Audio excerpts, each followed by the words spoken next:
standing in front of the Cairo Museum, what's he standing in front of? Papyrus. Okay, now that you've said papyrus, say something about its significance.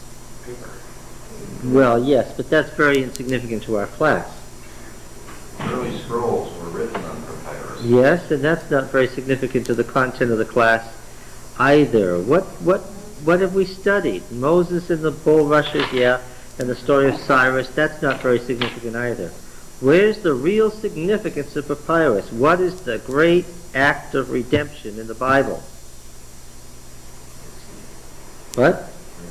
Sea of Reeds. Sea of Reeds. Yes, you came really close there. Yam Suf, which is Sea of Reeds. Does anybody remember what this pun, Soph, is? It's not the Sea of Reeds, it's what? Red Sea. No, no, that really confuses the issue. It's definitely, we spent a long time on this, it definitely was not the Red Sea or anything close to the Red Sea. It was the tidal marshes of the Great Bitter Lakes. It definitely was the Reed Sea. But what was Yam Suf? Does anybody remember? The Sea of Extinction. Do you not remember that Suf in Egyptian means extinction or annihilation? And the pun is that God led them through the Sea of Reeds or the Sea of Annihilation. Who was annihilated? The Egyptians, yes. And we saw that there are a couple of different, the Elohist thinks something different happened slightly than the priestly writer thinks. Yam Suf, the Sea of Extinction, the Sea of Reeds. The sea, yes. That, I don't think that I was attending class then, although I might have been and missed it. Is that in reference to the parting of the Red Sea as being the top? There is no Red Sea mentioned in the Old Testament. Suf does not mean red. You know the word for red. What's the word for red? So that's what you're referring to, is that? Okay, let's interrupt you. What's the word for red? See, I caught her now. What's the word for red? Yes, you do. What? Adam. Yes. Not Adam. Well, yes, Adam. What's the verbalization for red? Adam is ground, red clay. So we say that we know that Adam was reddish in color because Adam means red clay. What country are we thinking of? What country are we thinking of? Oh, alas. Red. No, what country are we thinking of? Red.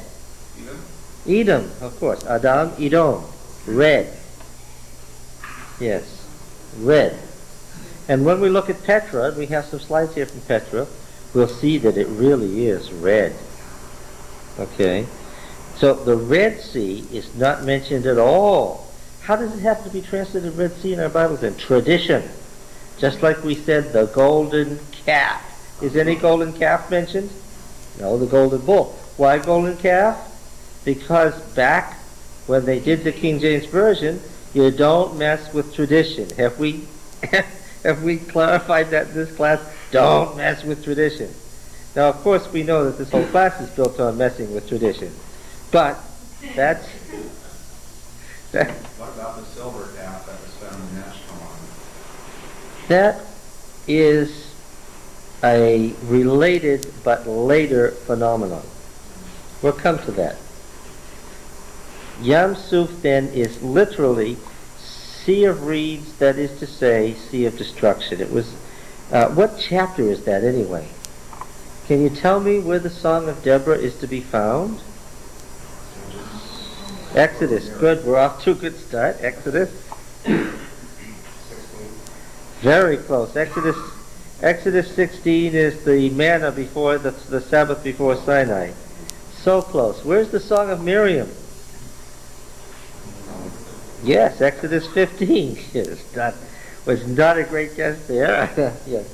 Exodus 15, the Song of Miriam, you must remember it. One of the most ancient poems in the Bible, predating the prose narrative. The poetry may be part of the original poetic epic. Remember I told you that originally the whole thing, the Exodus, if Moses wrote anything, would have been a long epic poem comparable to Comparable to what? No, the Baal, well, yeah. The Baal epic is in history. The Iliad and the Odyssey is what we're thinking of. Oh, we're already stuck on something? Oh, I know what happened. I pressed the reverse. All right. Now these are at random. These are things from Egypt. What is this anyway? Walls, for sure. Walls where? Walls, for sure. Lower right corner. Yes, that's actually, see, I was sort of following a theme at the time. And these two slides have not gotten out of sequence or narrative sequence. When I originally put them together for archaeology class, I really had in mind the slide we just saw about Papyrus. What's in the upper register that I was emphasizing in this thing? The guys harvesting the Papyrus, yes. Well, the boat was made of papyrus as well. Yes, that's correct. Actually, it's in both registers, isn't it? Now, where is this? Yes, Egypt, yes. You see, this first reel is about Egypt, so the answer is going to be Egypt in all cases, but where in Egypt is this?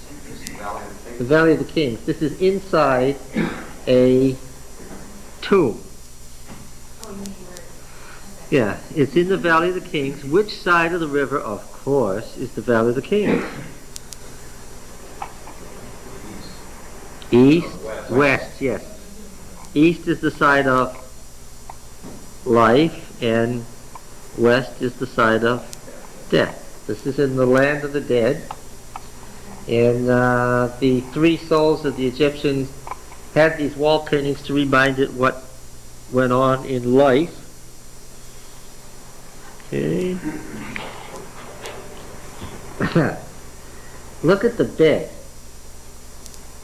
It's very difficult to believe, but do you see that crook at the top of the bed? What is that? That's the pillow. That's where you put your head. Ah, yes. Right here. After sleeping on that all night, we understand why Pharaoh was so grumpy. And then the chest and the throne being carried, the people carrying the throne. This is of some import. Where are they taking these things? Well, you can tell by what the women are doing where they're headed. Is this a happy day? No. Well, what kind of a day is it? It's a funeral, but it's not that unhappy a day. Why? We have to remember, where are we? We're in Egypt, where death is what? Transition to a different kind of life. Yes, keep that in mind. Now of course, when we get to the underworld, who are we going to meet? The Pharaoh's going to meet Osiris, Lord of the dead, of the underworld, the god of the dead, the Pharaoh of the underworld, the Pharaoh of the dead. And he's going to be united with Osiris forever, of course. Osiris the one seated? Yes. Yeah. Is he both a woman and a man? Well, all the gods are, of course. You understand that. What do we have here? The significance of the thing on his finger, crossbar and a loop. Yes, the Ankh, as in Tutankhamen. Amen brings life. Okay, we know that which part of Tutankhamen is the word Amen? This is not a trick question, it's Amen. The Ankh is life. It's the symbol for eternal life. And what did they mean by eternal life? Come back. Beyond. They meant by eternal life the fact that when you die, you keep on living. Yes, that's right. Do you notice the headdress of the Pharaoh? The serpent? The serpent is held by a gold band that crosses where? Over the forehead. Catch it? Where the high priest's crown had the holiness to the Lord. Oh, look it. Here's the Pharaoh riding on the serpent. The serpent is what now? A symbol for what? The river. Specifically in Egypt, what river? The Nile. The serpent has what? We've got to remember. Yes, and when it floods, what is that? The opening of the serpent's wings. Yeah. The winged serpent. Notice this one in the upper register too. See the Pharaoh in the upper one with the serpent crooked around him? Wearing the hemhemet, the feather crown. Consider flooding bad. What? Flooding is not bad. No, it's good. It brings life. The annual Nile flood was looked forward to, prayed for, and the rituals were carried out to make sure it happened. There were no houses or inhabitants in that floodplain. Wrong. No. Ironically enough, the Pharaoh's palace and the Sphinx and the great pyramids and the causeways that led from the flooded Nile to them were all of granite for this reason. All right? The one that bought the floodplains. No, often it flooded the ground floor, but they lived upstairs. But what was interesting was the great-bodied Egyptians lived in mud brick houses. And what happened in the Nile flood? Your house and your village floated away every year. That would tend to make you think in terms of cycles, wouldn't it?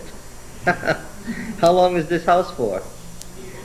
Till the next flood, when it's carried away, and we'll build another one with the new silt that the Nile brings down in September or October. What? The Nile flood was in the fall, as opposed to the Tigris-Euphrates flood, which was in the spring. What is the physical explanation for this strange phenomenon? Sources of the rivers. Yes. They had the rains of Ethiopia. The rains of Ethiopia all summer, as getting into those upland marshes, acting like a sponge till they finally overflow, as opposed to the melting snow on the mountains, the Zagros Mountains. Well, you know the story of the Sphinx. The Sphinx was the Egyptian form of a cherub, right? Cherubim. Okay. Long history, interesting history, but nothing of terrible significance to us right here. These are not, just to reiterate, that on the roof of the tomb are stars. That's the sky. What is in this register is writing. Do you all understand that?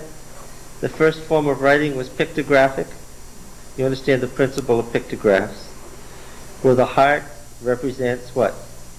You read heart, but you mean? Mine. No. Love. Oh, wow. Okay. Right. Yes. Where the picture stands for an idea and also a word. What's that say? I don't know. Never took that, thankfully. Arrow.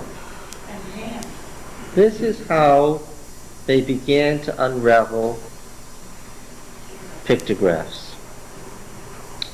Very, very late in Egyptian history, by which I mean the 26th or 27th dynasty, way down in the time of the Ptolemaic kings, the Greeks, the descendants of General Ptolemy, Alexander's general.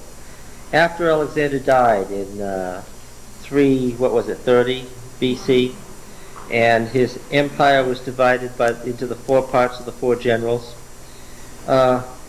They had developed then a syllabic form of writing that still used the symbols for the words, and later on they developed an alphabetic form, which is the first sound of the word was represented by the sign.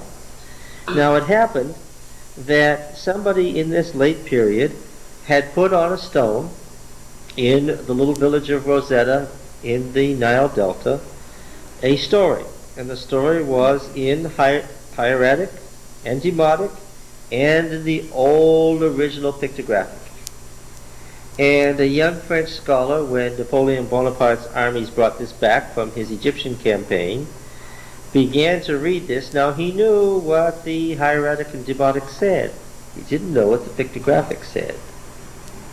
But he figured out that this here, this cartouche, as he called it, carton, this box thing, this rope, you see it's a rope tied at the bottom, had inside it the name of the king, the pharaoh. So by working from wherever the pharaoh's name was mentioned in the text in hieratic or demotic, he could work backwards to the upper register, the pictographic part.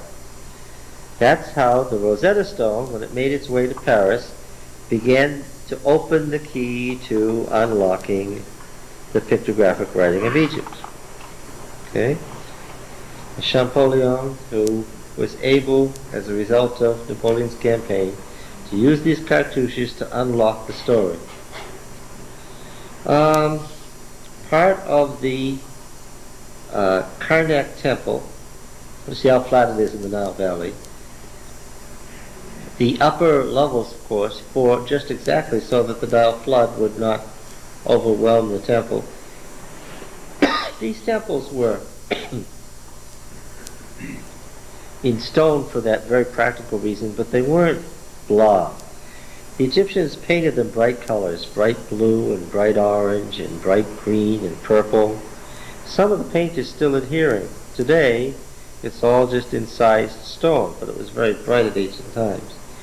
These two statues of Ramses II have been sitting in this field near the Valley of the Kings for a long time. The temple that was connected to them was robbed, the stones taken away by a later pharaoh, so that there was nothing left but the two statues at the entrance, sitting there in this field, in this plowed field all by themselves.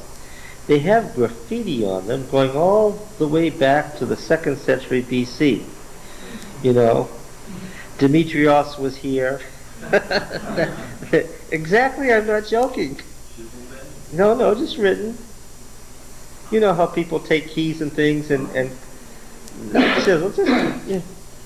And yes, you can go back and see people here who've been tourists who've been carving the name into things for 20 centuries. It's amusing how little human nature changed. Yes. Now, this is something that is very important. The 12th dynasty kings carved their tombs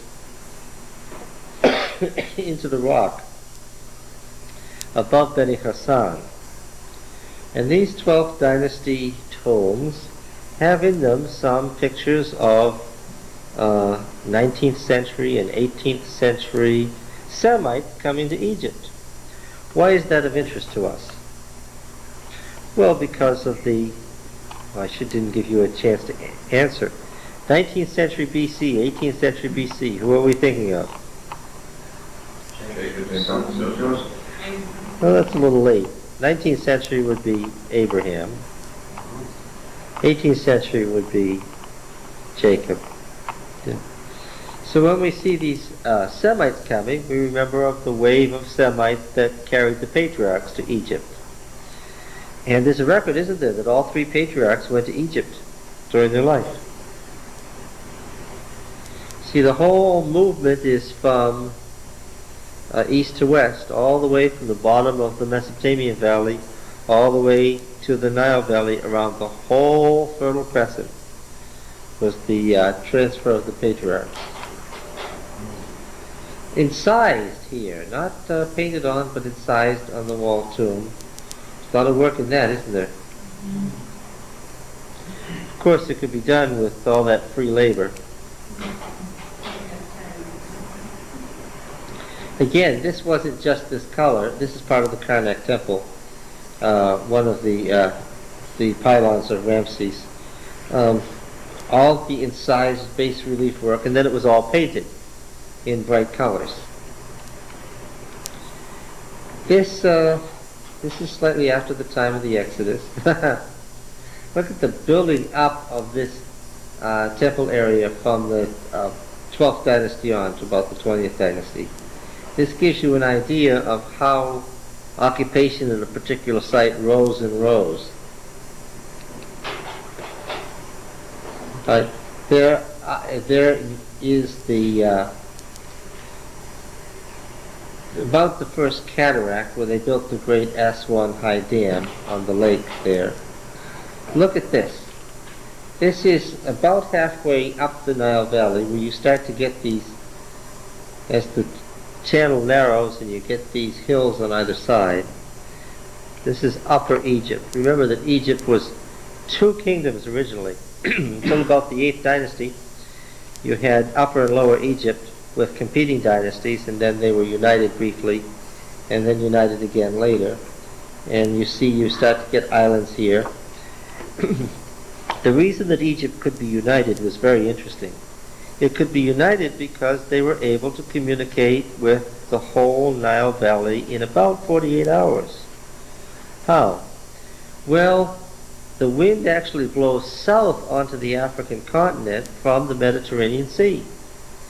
That means that if you hoist the sail on your little boat, the wind will blow you up the river, which is south. You understand it's flowing from south to north. So you can go upriver on the prevailing winds. On the other hand, if you want to go the other direction, what do? Lower your sail and let the current take you. So the vizier or the pharaoh could get instructions out in 24 to 48 hours through the whole 600 miles of the Nile Valley.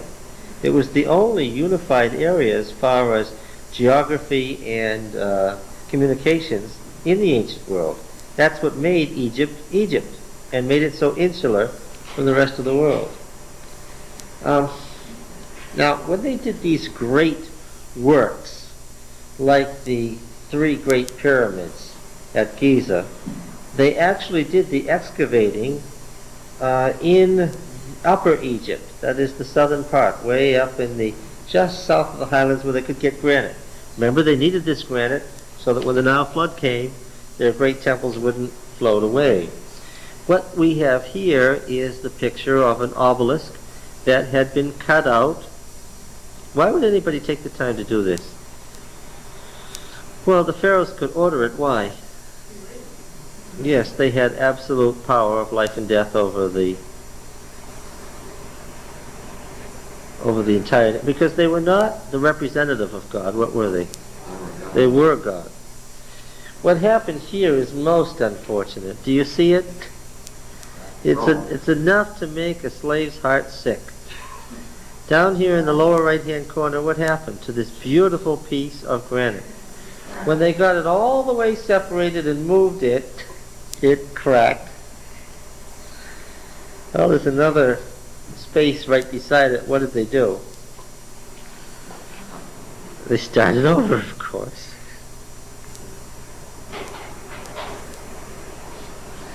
Yes, do you recognize this temple in the Aswan Lake? This thing actually goes underwater every year now. What's that line up along the cliffs? That's the high water mark, yes. Yeah, the Temple of Abydos that disappears every year and then reappears when they let the water out. Basically, it's covered with mud now. It's very disappointing, but it also shows how that stonework would survive when nothing else would. It's another on the island picture of it. Is that only because they put the dam in there? Yes, the lower parts would have flooded sometime in the Nile flood, but way up here in Upper Egypt, the flood isn't severe. It's where the floodplain gets flat down in Lower Egypt that it spreads out and covers everybody's houses. This is just a regulated flood. This is a regulated flood, that's right. You have the Russians. Yes, the Russians spent all that money when Gamal Nasser was the president to try to bring Egypt under their sphere of influence, and they succeeded until about the time he died. And then Egypt came over to the United States, and then the Russians collapsed economically anyway. All a rather sad story. Occasionally these things jump around. What is this? like you could do a number on somebody's head with this box in. No, it's not. It's not a battle axe. It's not a pipe. No. No, it's not even a hammer. No, it's a lyre. A lyre. There were strings attached to the bottom and the top, and you played it. Do you see the string? Well, there aren't any strings on it now. They withered away. It's got silver inlay and turquoise, lapis lazuli, ivory, a wooden item overlaid. What does it make you think of? House guy? Now, of course, when you got this high art, this is where you have the origin of the tabernacle. Notice the double crown, the white and the red crown of Upper and Lower Egypt. The Pharaoh wearing the double crown. Now this is very important. This is one of the pieces of furniture that was taken from Tutankhamun's tomb. Actually, the important implements were inside this. This is actually a shrine. And inside this shrine, several sacred objects were found. And what's interesting, of course, is that what you have here is an all-gold shrine to the goddess Sekhmet, overlaid with gold. Now we know how they did this. They heated the paraffin, and they would get the gold liquid molten, and then they would pour it over the paraffin until it made very thin sheets, and then that paraffin would keep the heat, and then they would work it by hand, okay, to get these things into it. This is how the ark was made. And then this is attached by gold pins to the wood underneath it. This is as close as you're going to see to how the Ark of the Covenant was made. This is, remember, Tutankhamen is 18th dynasty, only about 100 years after slightly less than 100 years after the Exodus.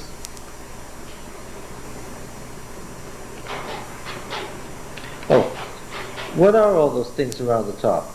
Can you see? Can you tell well enough to see? They are all uplifted cobras side by side.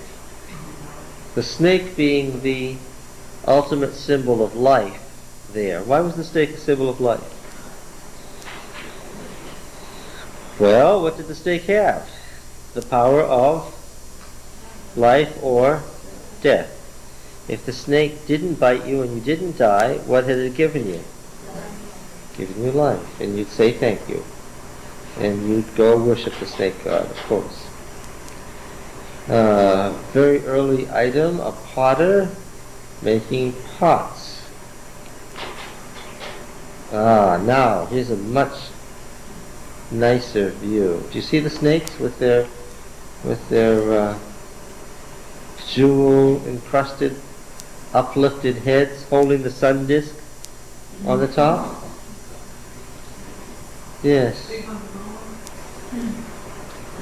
Yes, up at the top, right at the top.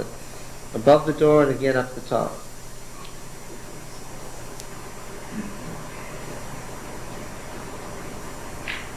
It's a beautiful item. This is wood with gold overlay? Wood with gold overlay. Remember the liberal argument of beginning with Wellhausen and forward that the priestly writer is retrojecting the whole tabernacle backward from the Temple of Solomon because nobody could have made such a thing at the time of the Exodus? Well, this is 18th dynasty Egypt. Of course, when was this tomb discovered, Tutankhamun's tomb? 1922, that's right. So, you see, that's 100 years after Wellhausen said it couldn't be done.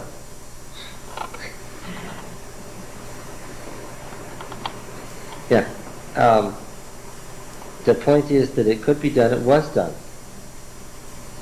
And the description of the tabernacle, as far as how they made stuff, what they did, fits very well with 18th dynasty Egypt.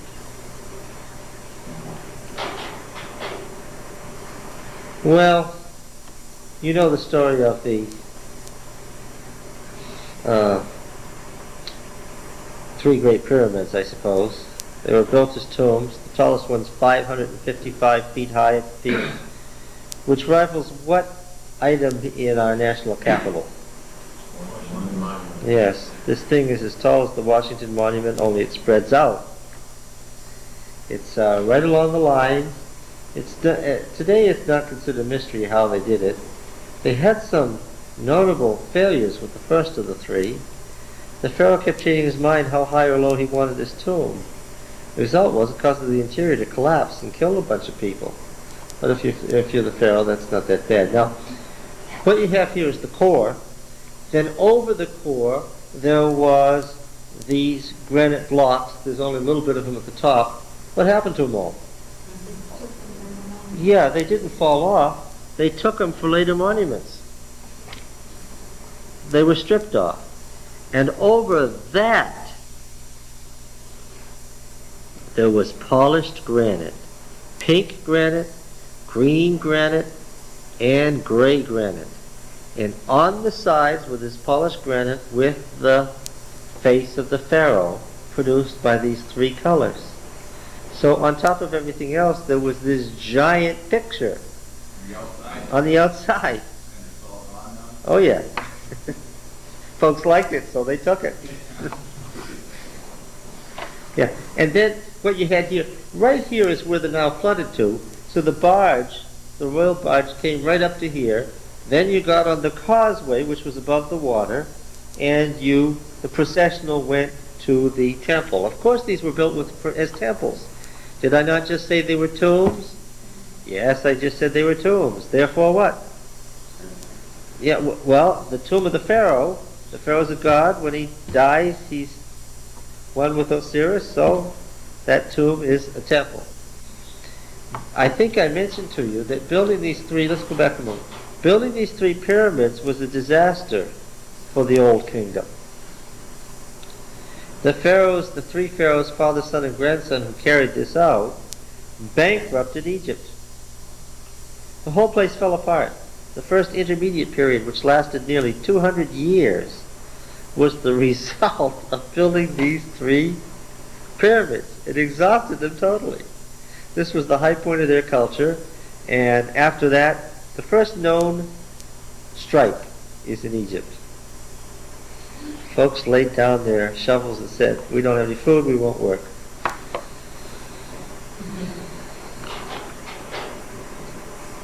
There it is. The yard, do you see the papyrus on it?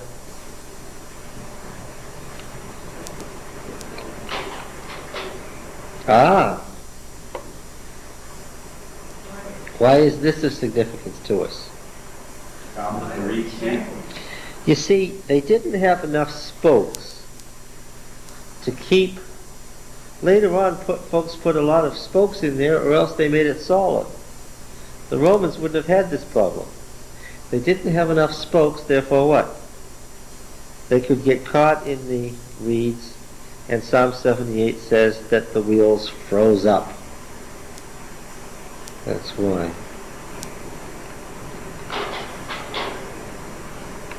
Now you all know what that is. That's Tutankhamen's funerary mask. One of the great pieces of art in the history of the world.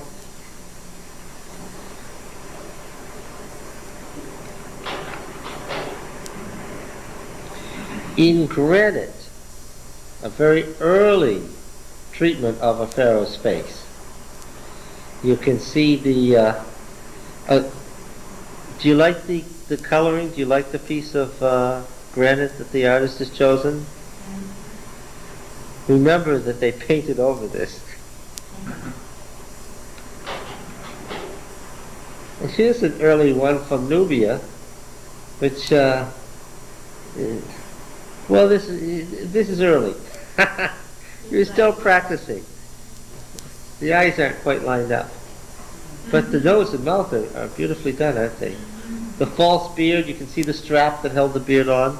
That beard wasn't a real beard. That was a thing that you put on as a symbol of fertility.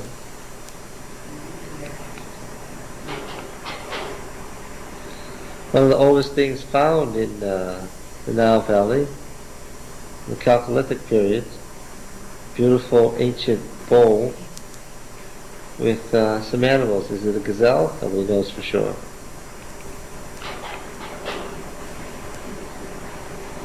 Well, what does this make you think of? This is at the Oriental Institute. A carving from wood. What are the folks doing? Yeah. What kind of folks are these? Slaves, yes. In the great house. What does it make you think of? Well, the Israelites enslaved, yes. They were more builders than house servants. It makes me think more of the story of Joseph. It's the overseer of one of the great houses. Huh? Another early treatment. Very earliest thing, the palette of King Narmer, who is the oldest pharaoh that we know of. He's about to whack an enemy of his on the head with his mace there, which will finish him off. And you see, the other matching piece has a place where the what are those things? Giraffes? Where their nets entwined there was a place for some rouge or blush or something. The stuff that Egyptians put around their eyes, which they used a lot of. What? Yes. It's a beautiful thing, isn't it? 30th century BC. Well, I like this. Does anybody know who this individual was? No, but you're close. No. This is Amenhotep. What number? The fourth. Amenhotep II was the successor to Tutmosis III right after the Exodus. This Amenhotep IV, why is he of interest to us? Yes, he's the uncle of Tutankhamen, but that's not why he's interesting to us. Because he was the most natural looking pharaoh in the harem. Yes, for one thing, he did two important things. He overthrew the Egyptian religion. He took the capital away from Thebes, from Ammon, and the Ammon priests, and he moved the capital to his new city of the sun disk.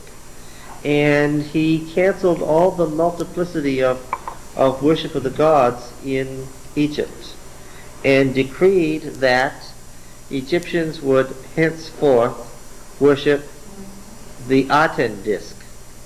Changed his name from Amenhotep, which has the name Amen in it, to Akhenaten, beloved of Aten, the sun disk, worshipping the light.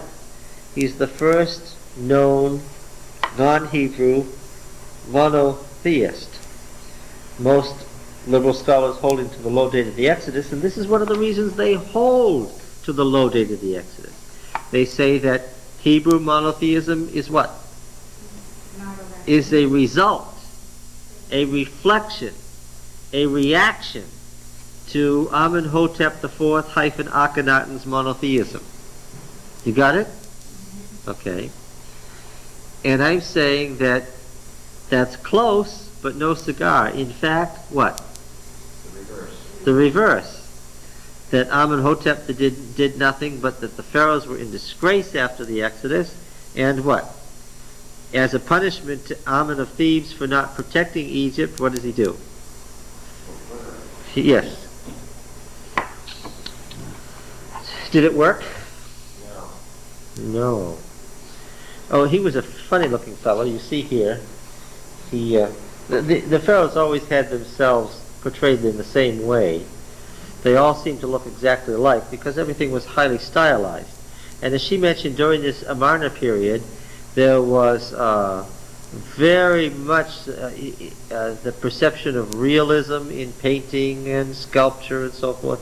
He allowed himself to be pictured as he actually was. And he was not the most handsome fellow. He had a kind of a pot belly. And he was married to Nefertiti. Everyone has seen a head of Nefertiti somewhere, haven't you?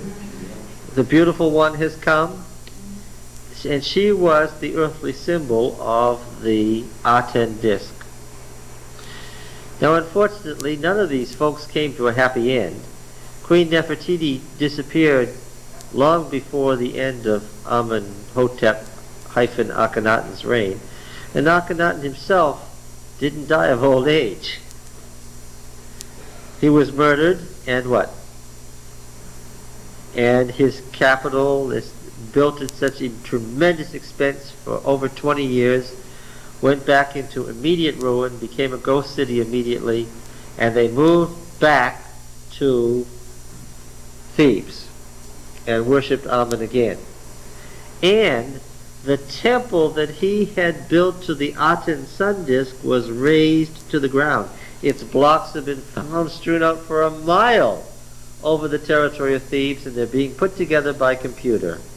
And they have concluded that this temple stretched with its colonnade nearly 5,000 feet. How long is that? Almost a mile. Spent 20 years building it, and they dismantled it as soon as he was dead. Okay? So, you see,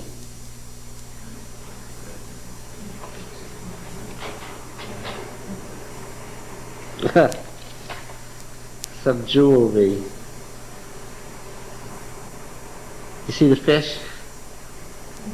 And some beetles, highly stylized. Here's the scarab, the sun beetle. Why was this so popular, this little dung beetle? Because it took animal feces and ate the bacteria out of them, and pushed the feces along and turned it into a little ball. And as they remember, similarity of appearance equals similarity of essence. Have I said this enough? That's how you know the earthly temple is the heavenly temple. Right? Now, as this beetle was pushing this ball along, what did they see? They saw the sun moving across the sky. And so they figured that the sun was moving across the sky because what? A big heavenly beetle was pushing it, and so they worshipped dung beetles and ate them and all sorts of stuff. Don, why is that funny? What?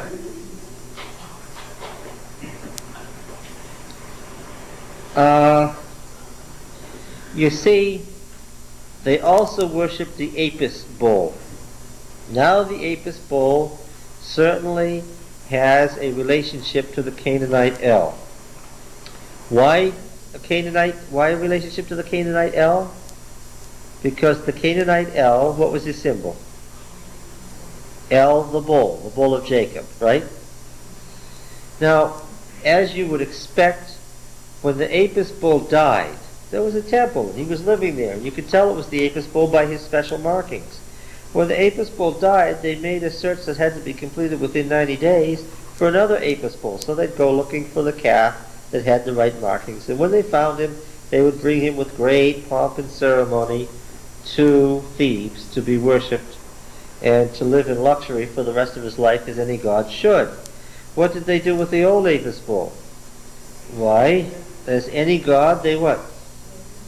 They embalmed him, mummified him, and put him in a tomb. Now, as you can imagine, the sarcophagus for a bull has to be pretty big. Yeah. And this is a sarcophagus for an Apis bull. And after a while, there got to be a lot of them. The tunnel underneath the Thebes temple that contains the funerary sarcophagi of the Apis bulls is 1.5 miles long. And the first modern archaeologists who entered it in the 19th century couldn't believe that they were seeing 1.5 miles worth of tombs of carefully embalmed bulls. The point being that Egypt spent a great deal of its wealth and time glorifying its worship of nature and its belief that death is another kind of life. Oh, you see, when you go east from the Nile Delta, you get into this region of desert and hills very quickly. Why do you get into the desert so quickly in Egypt? Because it's only green where? Yeah, along where the water is. And you come to Rephidim. Remember there were lots of palms? This is the traditional site thereof. And you begin the trek into the southern Sinai Peninsula mountains. Do you have any idea why the recently delivered slaves began to become concerned with Moses? What was their concern based on? Having just come from the wealth and luxury of Egypt, Moses said, we're going to the mountain of God where my in-laws are. And the folks said what? They already began to think, and remember the murmuring theme became a theme in the literature. They began to think what? It's good not to be slaves, but what? Maybe we should be back in Egypt. How long did it take them to get there? To get where? To Sinai. That's what they said. To get where? Where are we going? Well, I'm glad to see that this is all fresh in your memories. Does anybody remember how long it took? Look, the priestly writer, thank you. The priestly writer timed it. Yes. 3 months. 3? Yeah.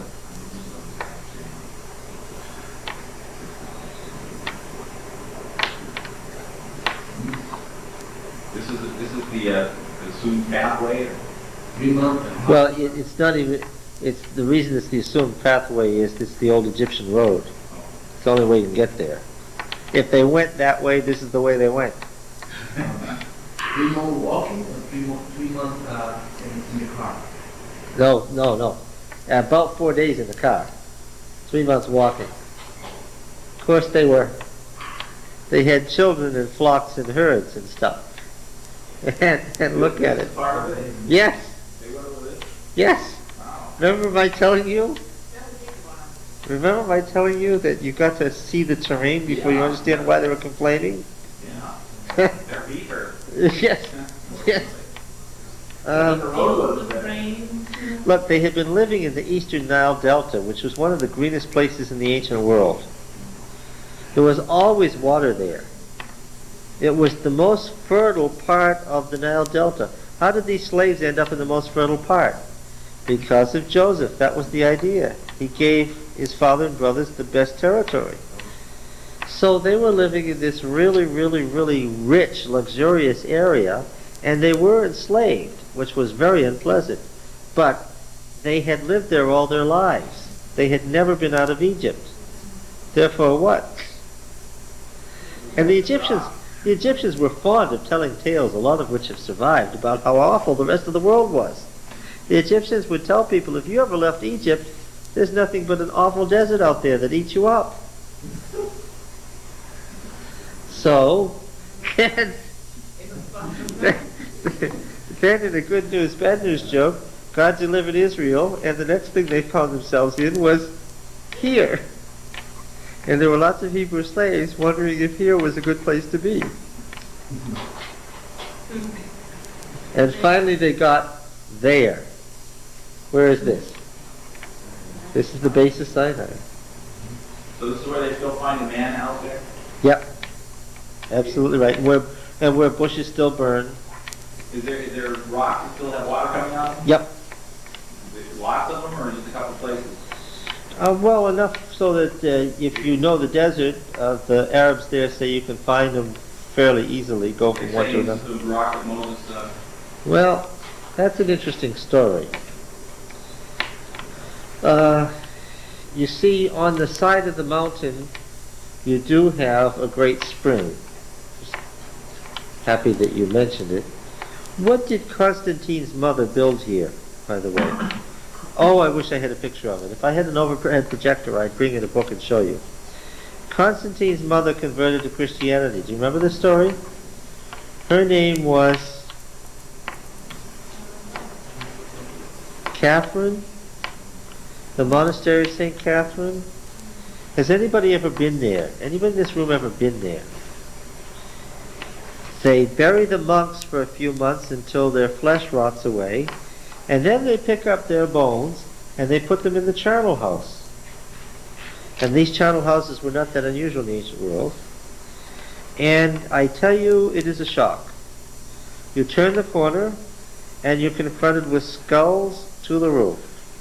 They separate out the bones. Here's leg bones to the hip, leg bones to the ankle. Here are feet, here are skulls, here are fingers. It really is a shock when you're not expecting it. Now, Saint Stephanos, this monk from the 3rd century, when the monastery was built, and he was one of the first abbots, said as he was dying that he wished that he could always stay there and guard the mountain of God. Do you see this coming? As you turn the corner into the charnel house, guess who you almost fall over? There he is with his bones wired together, still in his abbot's robes, sitting there to this day. Yes. There's no way into this place. You get, because of the marauding bands, this is after all the southern Sinai Peninsula, and because of the water there, it's entirely walled, and there's a basket and a winch. You get into the basket, I'm talking about basket, and they winch you up. It's entirely, yes. This is a little Arab chapel. Remember the war with Amalek? This is the Arabs' traditional site of where Aaron and Hur held up Moses' hands while Joshua fought the Amalekites. You hard to fight anybody with those stones there. And there's the monastery, of course. Now you can go up. You can go up. It's only 3,000 steps.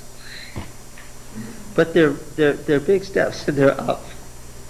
When you get to the top, you know you've gone up. Oh, there it is. I didn't know that I had a picture of it. That's the way in. That's the elevator in right there. Yes? A basket comes down out of that. Do they charge you? Yes, they do. I looked at the crosses painted on the sides, and we usually paint crosses where people have died. I thought about that. What was found here, of course, by Tischendorf in the last century was Codex Sinaiticus, the great Greek manuscript that bears witness frequently to a purer text than the Masoretic text that we use in our Old Testament. Many times where you see that your Bible says that the Hebrew's unintelligible, and it says compare with Septuagint. If you read the Masoretic text, it has that ornate S, which is Sinaiticus. Tischendorf got about half the book. When the abbot realized that he wanted to take it, he wouldn't give him the rest of the pages.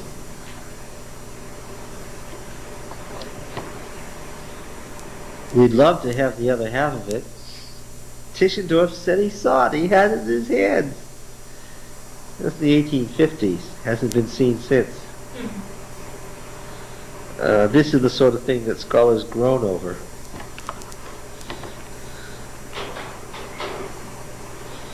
There you are inside the monastery. Constantine's mother.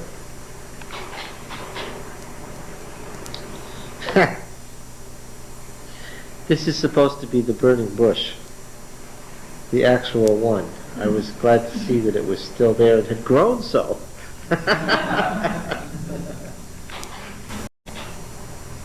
And there's the peak of Jebel Musa, the mountain of Moses, behind. And the abbot with one of the ancient manuscripts. Tischendorf took his half away to Germany and never brought it back. And he had signed a letter, which they still show you, saying that he would bring it back. And they're still annoyed. I mean, it makes them angry, physically. You know, when you're living in the desert as a monk, you have a long memory. You get the impression, the way they show you this, and they tell you annoyedly this story, that they think that Tischendorf just left last week. And if they tell enough Americans, maybe the manuscript will come back. And so you listen and you... Has anybody thought maybe they'll give him the other half? Is it that or that? The question, of course, in the scholarly world is the other half there? They say a thorough search has been made and it hasn't been found. But you know how many places you could put a manuscript? How many walls you could wall over? Yes. Thorough search has been made by whom? By the monks, with Western scholars present. Oh yes, if you're looking for something and you're helping somebody look in their house for something they don't want you to find. Oh, you could make a thorough search of my house, which was only built in 1805, and if I didn't want you to find something, even if it was a car, you wouldn't find it. Yeah. That's just a good question. If Germany ever gave Sinaiticus back to the monastery, their reason for not giving it back is, oh, this is a monastery out in the wilderness, the southern Sinai Peninsula fought over by Israel and Egypt all the time. If we gave it back, what would happen? It'd be destroyed. Of course, what's the monk's answer to that? We had it for 20 centuries and nothing happened to it. It only disappeared when you got it, right? So, yeah, their answer was, we did quite fine, thank you, with it. We could still take care of our own property. The scholars have already gone through it, I'm sure, and there's copies. Oh, yes, we don't need it now. What they do today is they publish very expensive books of plates so that scholars all over the world can have access to the stuff. Oh, yeah. Who wrote this stuff? Who wrote what The stuff? manuscript that's missing? Capital or whatever? Well, it's in the monastery of St. Catherine, founded by Constantine's mother. It is a Greek copy of the Old Testament that bears witness to readings that are frequently superior to the Masoretic text. And where the Masoretic text is garbled and makes no sense, Sinaiticus frequently sides with Vaticanus in explaining what the text actually said. Okay? Who wrote it? No one knows. It's a manuscript from the early Christian period of the Old Testament. This is allegedly the very, very rock that Moses struck. And you see, they explain to you that the water wore that away there from sprouting out of the, just spilling out of the rock there, it ate it away. All right? Now, of course, as a guest, as a traveler, you always accept everything that you're told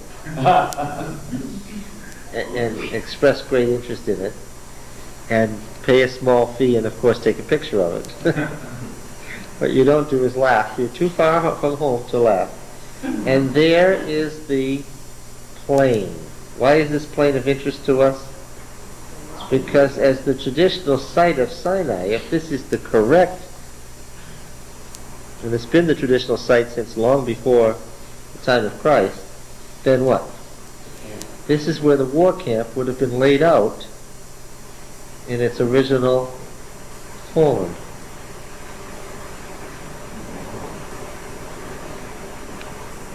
Was this the place or not? It's a traditional.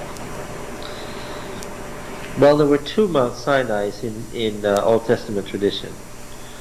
One only 10 days from Kadesh Barnea, and one in southern Sinai. Which one was that? And this is the one in southern Sinai. So you can take your choice. We've seen that there's more than one route of the Exodus, isn't there? What So do they both have planes like that, the mountains? Yes, the other one isn't as impressive though. And there's looking down on the monastery.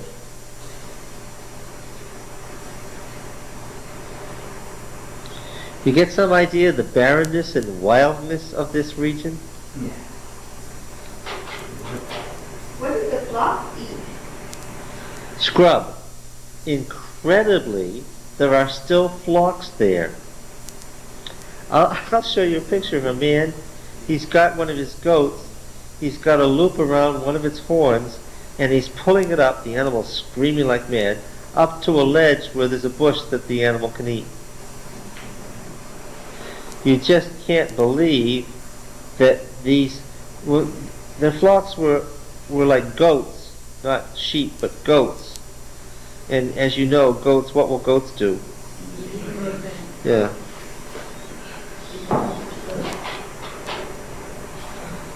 There's the chapel at the top with the cleft, the chapel down in the cleft between the two peaks of the mountain.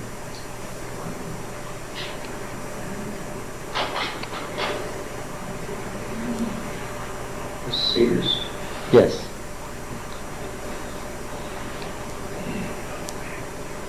Artificially watered? Yes.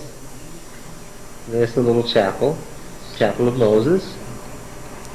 This is the highest peak. You can see for miles in every direction. And the wind blows and you know you're on the top of a mountain.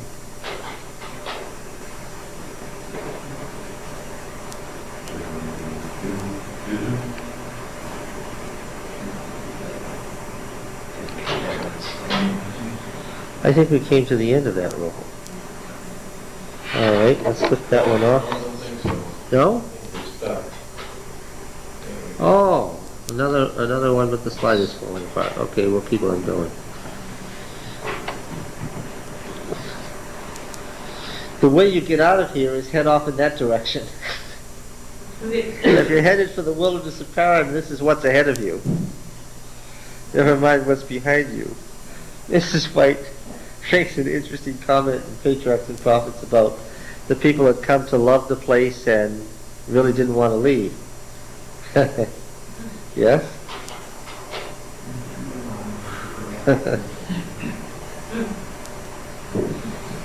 Yes. Do you remember Moses saying to his brother-in-law, come with us and be our eyes and ears because you know how to move in the wilderness? Yeah, I can see that. And finally you break out in the north in the plains of the wilderness of Paran. Think of manna and quail and wandering around.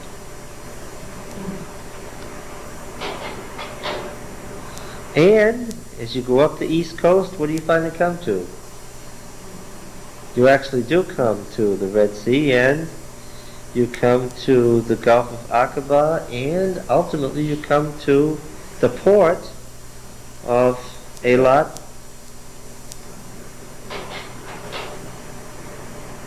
Yes, it's a much bigger place today.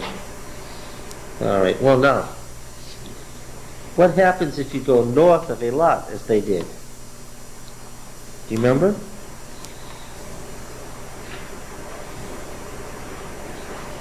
Eilat is a funny place because it's at sea level. And of course there's ocean on one side, and it's just a little above sea level. Highest point is about 100 feet, 200 feet above sea level. And then what happens? And then the ground drops back down again, because what? This is the great rift in the surface of the earth, right? And the ground goes down. This is the Arabah, south of the Dead Sea. To the left, you go into the Negev, the desert south of Judah. To the right, you go into Edom.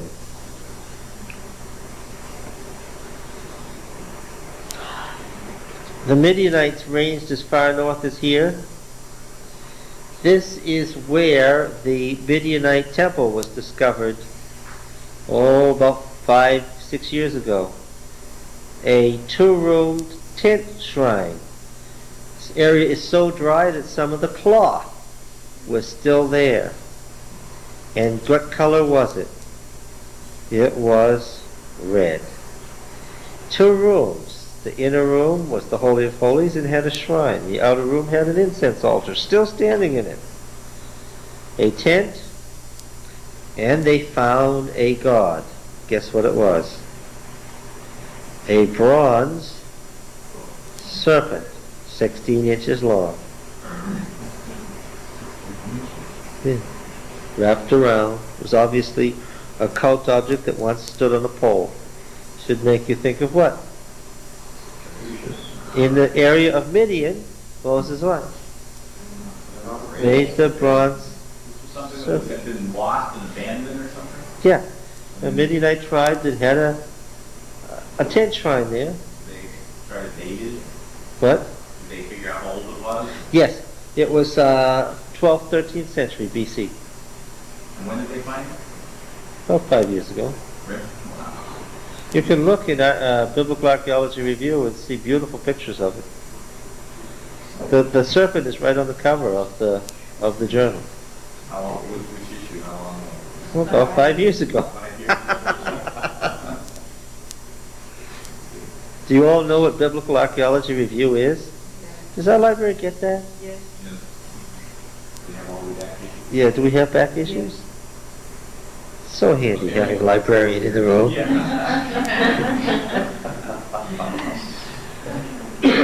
What just happened? They only go back 4 years with the back issues. Oh boy, what a group. Moses had the same kind of people in his entourage too. Are burned.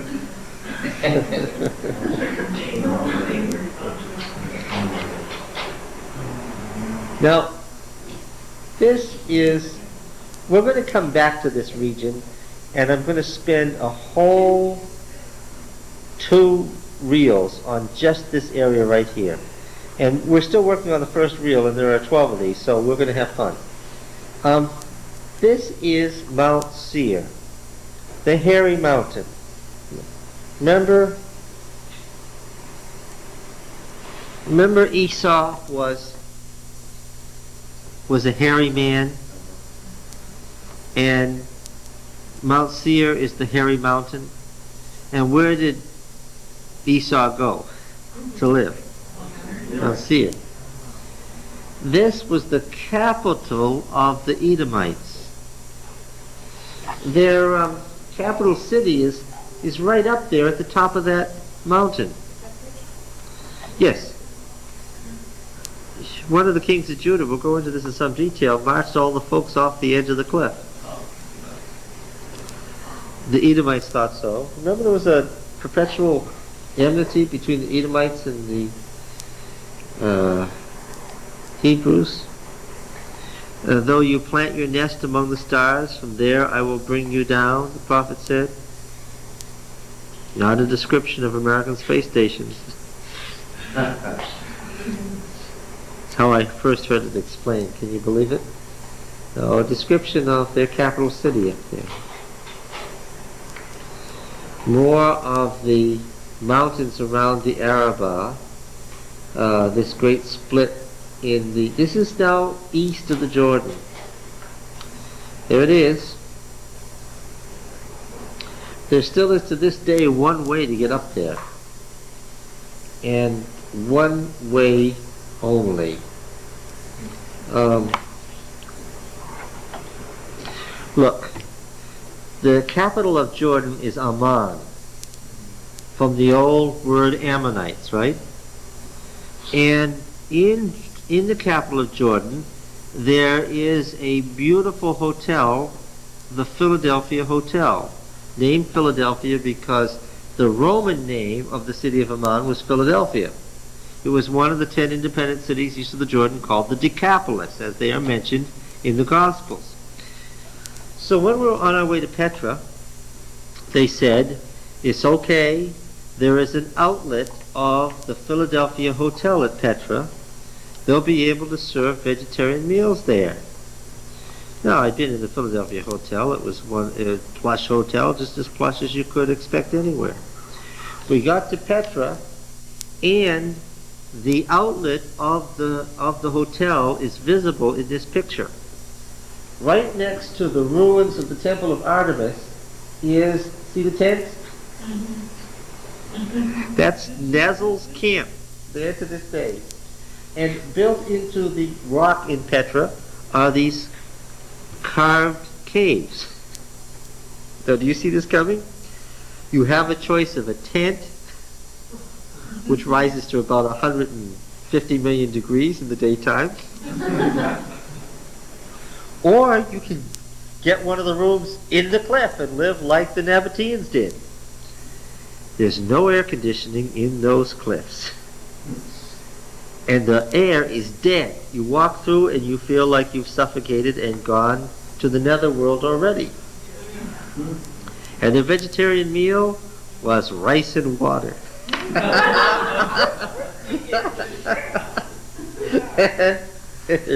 And when you're too far from civilization to do anything about it, you know you've been had. Yes. But we were there, and after all, the Edomites lived up on the top there, and that's what we came for. So, Nazel's camp. If you ever get a chance to go to Petra, by all means, stay there. Take out a reservation at Nazel's camp. Oh, this is in a ring of mountains. You're in the desert. Yes. Oh, yes. That's the other thing about the desert that you've got to remember. While you may die from the heat in the middle of the day, simply drop dead in what was in a pool of moisture that was your body, the other possibility is that you could freeze to death during the night. Because the desert gets treacherously cold as soon as the sun goes down. Ah, the plastic hills of Moab. Yes, the plasticine, they're frequently described that way. Well, we'll come back to all this. Karak Macarius, one of the cities that was on the route north that we studied about. This is where John the Baptist was held in prison and finally beheaded by Herod. Yes. Looking down on the hills of Moab, yes. Well, we'll cross this, and this, of course, is the chapel at the top of Mount Pisgah, looking down on the Jordan Rift. This is looking straight west. You see, you can't really see from this picture in the chapel the bottom of the Jordan Rift. What you're seeing in the background, that light line of mountains, that's the mountains in Israel, where Jerusalem is at the top of the mountains on the far side. What lies between, of course, is the Jordan River running down to the Dead Sea. And we have a lot of pictures to... Last. Good, okay. What is this? Well, I think you can see what it is. It's see the little line running along there? The little dark line? That's the river. That's the River Jordan running down into the north end of what? The Dead Sea. Yes. Yeah, okay. With that one, I think we have time for a few more. Let's see, what do we have here? Joseph is kind of sick because the first part of the other bills. Yes. How do you turn that read his name? Merneptah, 19th dynasty. You see him there? Ramses II, one of the greatest pharaohs, the greatest man of his age, one of the most feared men in history.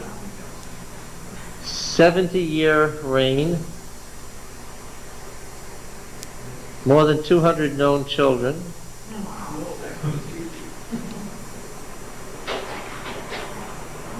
Seti I, 19th dynasty. Amenhotep II, the son of Thutmose III, the pharaoh who took over from 1447, took over from his father. According to the high date of the Exodus, this is the man who was left holding the bag after the father died suddenly.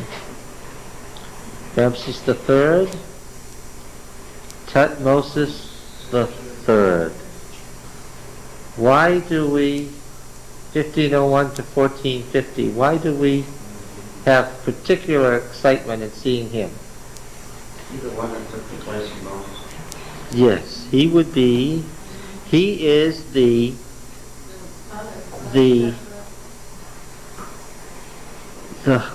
husband and stepson of Hatshepsut, the queen, who would have been her murderer in order to take over after her 23-year reign. And this would be the Pharaoh of the Exodus.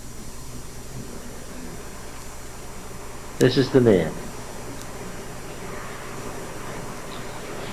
Now, if that's true, our Moses could have been lying here instead of him. Yes. Oh, instead of heaven. Well, he made the right choice, huh?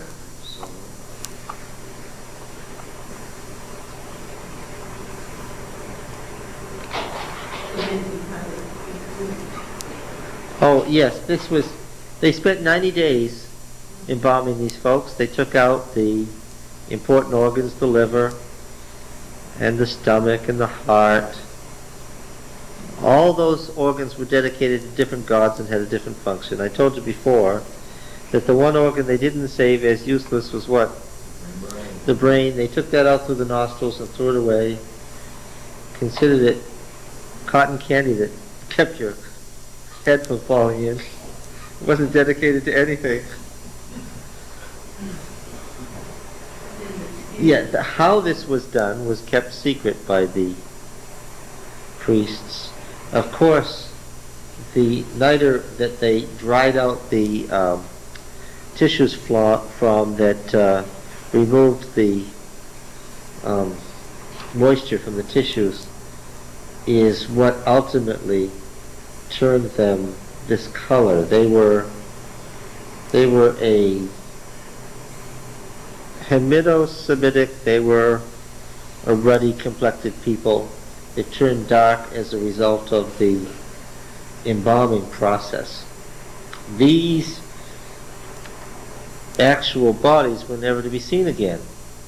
They were sacred and they were to remain in the tomb for all eternity. The ones that we have here, of course, were found in the Valley of the Kings opposite Thebes in the 19th century. These were the ones that had been salvaged from the tomb robbers. Because, of course, as you've already seen from Tutankhamen, they were buried with great wealth, and tomb robbers broke in to steal that wealth. Here's the funerary coffin of Tutankhamen with the scepter and flail, the symbols of Upper and Lower Egypt, and the inlay and so forth that you see described in the tabernacle, very similar to this.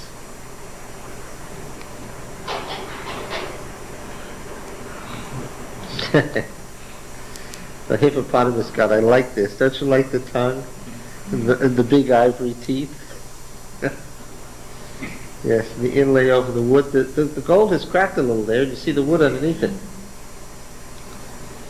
What kind of animal is that? The hippopotamus.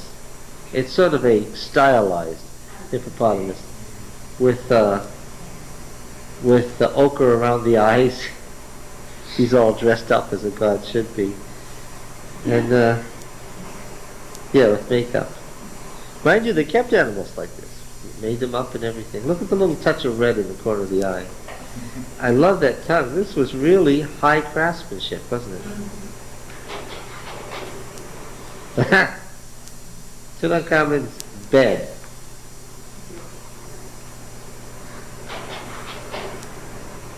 Oh, faded out of the picture. We don't know who he is.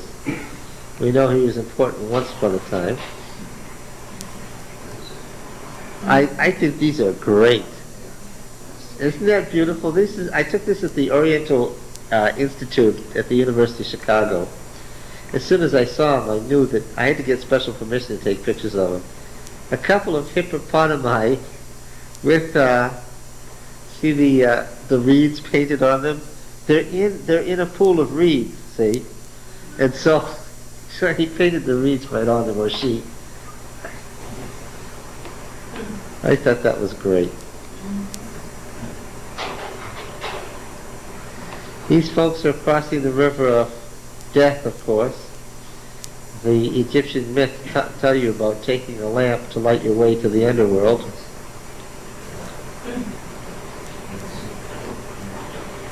The ore and everything, huh? This is a beautiful piece too. See, it has a place for the to loop the thing to carry it with a handle. You could pour out of its mouth. Tutankhamun's tomb again. Alabaster. The women look better than the men do. That's a generally held opinion. Good. Their features seem to be different. More delicate, you mean? You sure those are women? Yeah, they're women. Maybe not. They're women. Yes, this is a sarcophagus. You see the lid lifted off of it. Oh! There is nearby a great museum in the 19th century manner, where great museums had a lot of money and went over and plundered the Middle East. And that's the Museum of Fine Arts in Boston. And it has a great Egyptian collection. And one of the things among this great Egyptian collection is the actual sarcophagus of Hatshepsut. I mean the Hatshepsut we're talking about, the mother of Moses. It's a great rose quartz and granite affair, a huge thing, beautiful thing, with her name incised on it. And of course, what they did was they chipped the name off because Tutmosis tried to do everything to. John? Yes. Can you back to the sarcophagus one? The eyes of God Yes. Looking at you. and never escape them. Yes. I think it was interesting. Always had to be on every tomb, every sarcophagus. Now, was there a mummy's curse? It said if you broke the 7 seals and went into Tutankhamun's tomb, the terrible things would happen to whoever did it, and then all sorts of folks died. Was there a mummy's curse? Probably so. What was it? Bacteria that people had never been exposed to before. Folks got sick and died from it. Nobody had thought about it. Since then, things like this are generally subjected to ultraviolet radiation in order to do what? Yeah, to kill. It's kind of disappointing that it's nothing more dramatic. Do you see here's the water. See the canal? You get it spread out? Those are the very palms, are they not, where the coconut fell on the head of the Egyptian? Yes, it was right by that, yes, it was right by that happened. 14 months ago, wasn't it? I was telling that as a news item, not an illustration. Now, you see the animals walking round and round, and that's causing these breaks, these little pottery jugs to pick the water up and put it into that canal going off there. It's not technically advanced, it's the way it was in ancient times. And another method of getting water into the canal. Boys swimming there, waving.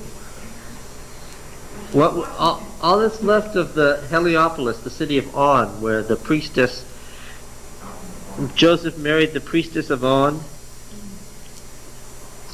What that means is the tribe of Joseph, Reuben and Manasseh, were both descended from an Egyptian priestess. What these obelisks did was they got the sun rays at the top and they communicated the power, the life force of the sun down into the ground. That's what their function was. Yes, that's a classic cat. That was a worshipped cat. Why do cats so specialized in monsters? Oh, because they seemed to have divine qualities to the Egyptians. The aloofness of cats, you know. Black cats were worshipped. That's why we think there's something bad about black cats. And the pyramids lined up there off in the distance, and getting close. See the. That's why I like this picture. See the telephone pole over there. Gives you some idea. You can't climb up it anymore. They used to let people go up.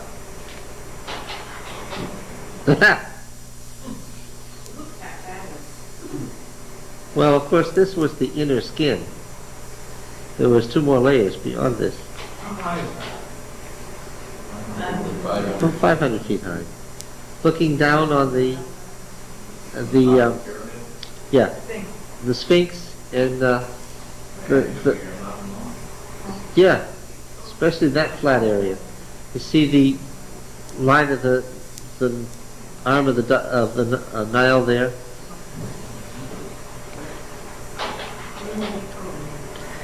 The tombs of the officials were built right around the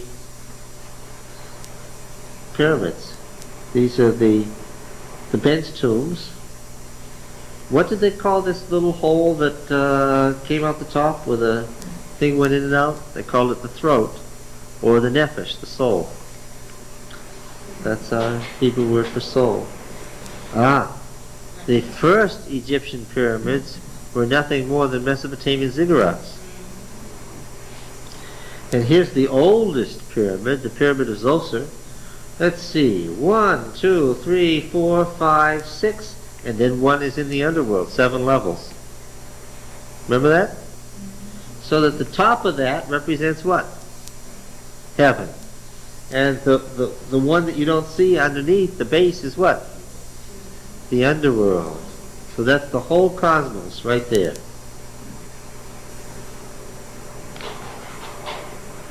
This is at the base of the Pyramid of Zoser. Very modern looking, isn't it? Ha! They figured out the bent pyramid of Dashur. They figured out, because they had one just a few miles away that collapsed, that they were headed at too steep an angle for this one too, and if they didn't straighten it out, this one would collapse also. We hear all about pyramids and all the mystic value of pyramids and how the pyramids were built by spacemen and so forth, right? Spacemen who came here in spaceships didn't build pyramids that collapsed. They don't leave behind bent pyramids because when you're half done you realize you made a terrible mathematical error. What does that tell you? They built these how? By trial and error, in normal, non-spaceship manner. Yeah, this is at the base of the Zoser pyramid. They didn't leave any like hieroglyphics of showing how they built them? Not one word. And that's where all the mythology arises about spacemen. But the reason for that is pretty obvious. What did they write on? Papyrus, and what happened to it? Yeah. Not like Sinaiticus, which was written on animal skin, pages of vellum. We're talking about papyrus, which went away. Well, they didn't leave any like hieroglyphics of spacemen coming into it. Did they think that No. would be one of the big No. events? But you see what the Velikovsky folks do is they see pictures of their gods, and what do they say? Oh, they got these gods from spacemen. Now this was a nasty trick. That beak has a little hinge and it moves. And they put this in a niche, and the priests were good at ventriloquism, and on special days the folks could come and ask the falcon god questions, and what would happen? It would give them appropriate falcon god answers. There's the feather crown, and it was, and Actually, it's really interesting. Black obsidian, and there's a little hole all the way through it where the string could be attached to the beak and be pulled to make its mouth move. Remember in the account of the Exodus, what did the Egyptian priests think initially? They thought what Moses was doing was what? A trick. They attributed to a trick. Why did they think that? Yes. Saqqara. Oh, the interior of one that went entirely away and left just its core. The Beni Hassan tombs, we've already talked about that. Look up the Nile from Beni Hassan. Same tombs. Oh, wait a minute. This is an interesting picture. This is the outskirts of all that's left of Tel El Amarna. What's Tel El Amarna? It's the city of the Aten disk that our friend Amenhotep IV - Akhenaten built. Now, why is this place important? Because you'll remember, when I talked about him on the last reel, I talked about him holding the bag from the Exodus and going to monotheism, right? And I told you all about his beautiful wife Nefertiti and his fat little belly. But what I didn't tell you was that at Tel El Amarna come all these letters in the ruins from all these city-state kings of Egyptian Palestine, because Palestine in 1410 was a province of Egypt. And what were all these city-state kings complaining about? The atheists, the Hebrews, the invading Hebrews. Now, why does the liberal scholar dismiss this as non-significant? Because their date of the Exodus is what? Is 1290. So when the kings of Canaan are complaining in 1400, what do they say? Has no relationship to the Exodus of the Bible. And we're saying what? Yes, not only does it have a relationship, it's the very Exodus of the Bible. It's the invasion under Joshua that these kings are complaining about. This is how we know where the Hebrews went, what kings they conquered, and it tells us a lot of stuff about the protective measures and the alliances of the Canaanite city-states to try to save themselves from the Hebrew invasion. Okay, and this is all that remains of the central hall of Akhenaten's palace. The one that was 5,000 feet long? No, that was a temple. In the same area? Yes, right in this area. And this is where the Amarna letters were found, right in this palace complex right here. Even as a ruin, it's not very impressive. Some people there's the central hall. It was right in this complex that the Amarna letters were discovered. It's not much to look at. The Horus's tomb, remember he was born in the underworld at Abydos. It's not anything that we need to worry too much about. Oh, the slide's going. These are all different pictures of the temple at Karnak. This temple was under continuous development for over 1,000 years. There's the papyrus and lily, the symbols of Upper and Lower Egypt. This is the hypostyle hall, and you see that the outer skin of these pillars are coming off. This is all carved with little pieces of paint still adhering.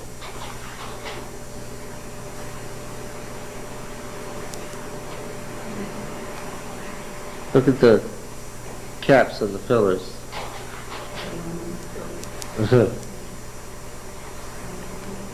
Yes. See, everything is incised all the way up. These installations let air in without letting the sun in. Now this was the best I could do because of the light. This is real important.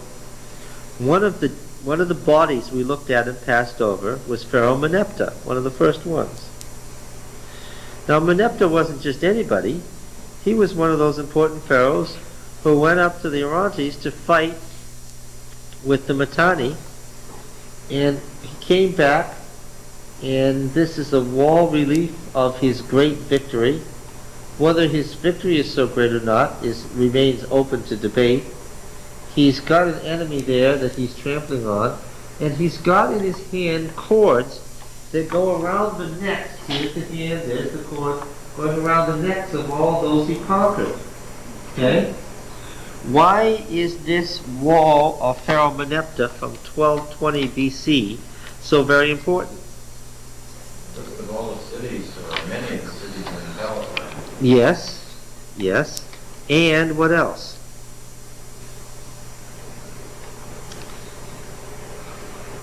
And he mentions, with the sign for not a settled people but a nomadic people, he mentions conquering the area of the people of Israel. Now why is that important? First mention of Israel. First mention of Israel in history, outside the Bible. Meneptah's wall relief, first mention of Israel. That'd be one I'd be bound to show again. Ask what it is. The Hathor goddess. Oh, golden calf. Yeah. Suckling from the udder there. Let's see. The Avenue of the Sphinxes. These walls were originally all plastered over and painted. The sacred pool at the center of the complex. What happened to these folks in the lower register? Getting further into the temple. Every pharaoh just kept adding to it and adding to it. It got longer, and you see it just sort of goes and goes. All little chapels for different kinds of holidays, some national, some personal. All very complex theology. The big one is the pharaoh, the smaller one is the wife. See between the legs there? That's the wife. Relative importance is what's shown there. Okay, very stylized.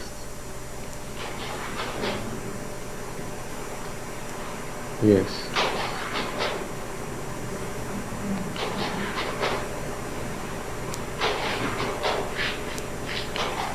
I don't think that... Oh, the Ramesseum. This is interesting. This is a funerary temple on the west side of the Nile, built by Ramses II so folks could come over to this side, the Valley of the Kings, and worship him when he was dead. So this was built as a place for him to be everlastingly worshipped once he became a god king. Oh, this one's rather important. It's a shame that it's this way. This is Hatshepsut's funerary temple with the ramps looking down from the cliffs up above on the funerary temple. Hatshepsut's name was carved out of every place in this temple that it appeared. However, Tutmosis III's folks missed a few places. It's very clear that something's been carved out, a different name has been carved in, and it's Tutmosis III's, but in a couple of places they actually missed it. And so we know that it was the funerary temple of Queen Hatshepsut, who didn't rule as a queen, you remember, but ruled as a pharaoh, had herself depicted as a man, wore the false beard, and so forth. It had a very peaceful reign, but of course was murdered. Now, it's a real achievement on the part of the builder of the temple. It's considered a masterpiece as a temple. Why? This is where she wanted it. Right up against the cliffs, on the other side of the cliffs of the Valley of the Kings. There are lots of freestanding funerary temples around it. She put hers all the way back, very solid backdrop, but of course the architect was faced with a problem. Build a temple of the style of the Ramesseum here, and what's going to happen? It's a real achievement on the part of the builder of the temple. It's considered a masterpiece as a temple. Why? This is where she wanted it. Right up against the cliffs, on the other side of the cliffs of the Valley of the Kings. There are lots of freestanding funerary temples around it. She put hers all the way back, very solid backdrop, but of course the architect was faced with a problem. Build a temple of the style of the Ramesseum here, and what's going to happen? It's going to be dwarfed by the cliffs and look like a nothing, right? So what he did was he came up with a totally new design for a funeral temple, and look what it is. Do you see what he did? Here's the natural line of the base, right? And here's the cliffs, and what does he do? Yeah. So actually what he's done is he's used the backdrop to emphasize his temple. Good going, whoever you were, right? Actually, he is known. We know what his name was. But he did a good job.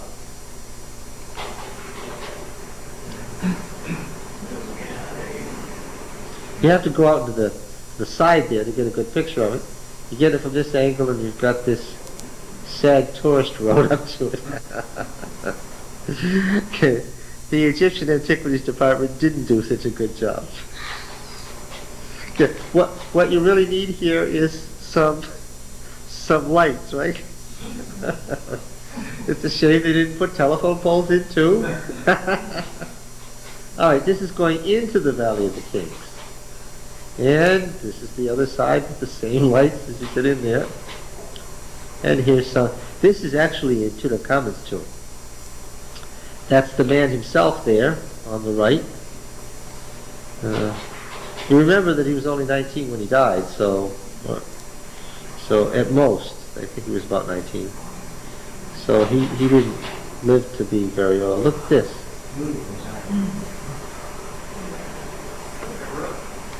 Yeah. What is that? Grapes? Ah, yes. Pectorals. Why are they important? No, not because of the scarabs. Oh, embarrassing. Why are they important? I'll give you a second chance. Because of the relationship to what? To the breastplate. I knew you knew that. And the earring, and the armlet. Are we at the end?